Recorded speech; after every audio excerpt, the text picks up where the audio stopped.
Hello everybody and welcome to Forever Sports and an interesting update in the rugby world with several law amendments set to go on global trial after they were passed at the Rugby Council, World Rugby Council. However, one big law that has not been officially approved yet to go to global trial. Now, these changes are, as per the headline on World Rugby, are there to promote speed, pace, and contests.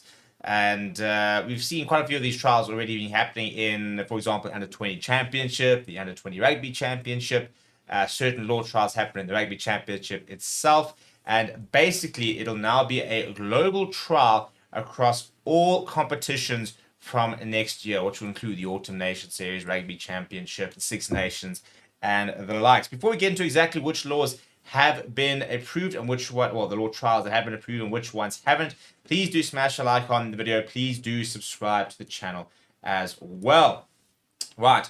And there will be 4 law trials which will start from the 1st of January. And they are as follows: a 60-second conversion limit to align with penalties and improve game pace, managed by a shot clock where possible. A 30-second setup for lineups, which will match time for scrums to reduce downtime.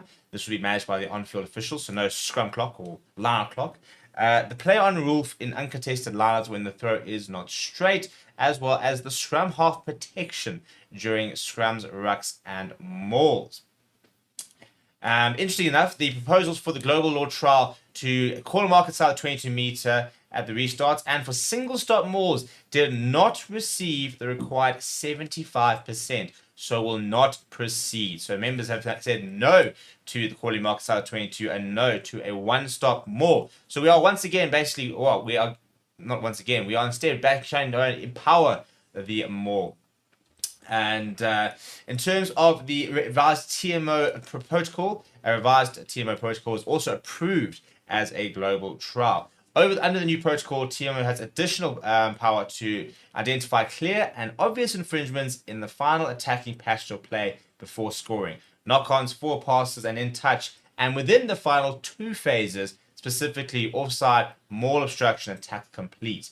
The final passage of play is defined as the passage of play since the last restart if there has been no turnover in possession, or the passage of play since the last turnover in possession has taken place. This is currently being rolled out in the Autumn Nation Series. But we will see more of this as we move forward. The big one that everyone's been talking about over the last few months is the 20-minute red card rule. The decision has officially been deferred.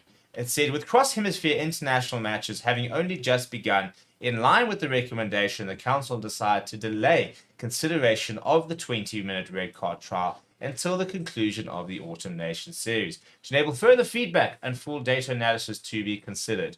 The unions don't want this. The Northern Hemisphere do not want this. France put out a whole lengthy document about why they do not want the 20-minute red card. And I think if it had gone to a vote, they would not have gotten the 75%, and that basically would have been shelved. So in trying to defer this, they are keeping the prospect of a 20-minute red card on the cards, but we have to wait and see when they will officially potentially revote or officially vote on that. I'm a massive advocate against the 20-minute red card. I really don't like it. I think it takes away from, what a red card is and the punishment of it. I've never bought into the whole the contest gets ruined by a red card type of argument. At the end of the day, that's kind of the point. You want to start players to change their behavior from massive incidents. And this is what a red card's supposed to be. It's a really, really serious infringement. Now, there has been a spike in red cards with head clashes, for example, croc rolls now that we are seeing. But these are all supposedly supposed to be for the safety of the game and safety of the players, player welfare. And I do think it is going to be always be an adjustment period. But we need to move away from head clashes, for example. We need to try and make it a safer game to play. We need to get rid of the croc roll. What was quite interesting is I was watching, I think it was The Verdict, Scott Berger and Luat Diaga, Jean de Villiers talking about the fact that they didn't agree with the Scott Cummings red card. They felt it really wasn't really a croc roll. He doesn't have much to do. On the other hand, Ronaldo Bothma, for example, former, I think it was Harlequins and Namibian international paper lines as well, he posted a clip of his injury and basically a croc roll. He broke his leg out of the back and he never made it back. So, he was talking about the fact that everybody talks about the croc roll being not that serious. He said, well, this is an injury that ended my career, and it's not the first. So it is a very serious thing, you know, and it's something that we need to, I think it definitely needs to be outlawed. Now, what's considered a croc roll versus what's not considered a croc roll, that might be something where the officiating coming in over the years might have to decide. But in general, not a fan of the 20-minute red card. And I find it very interesting that they have deferred the vote. I think they probably felt they wouldn't have gotten the 75%, and they'd rather try and prolong it and try and see if they can get more support, for example, on it before it officially gets voted on. Let me know where you are in the 20-minute red card debate down in the comments below. Smash a like on the video. Subscribe to the channel as well. Thank you very much for watching. My name is Steve. I'll chat to you soon.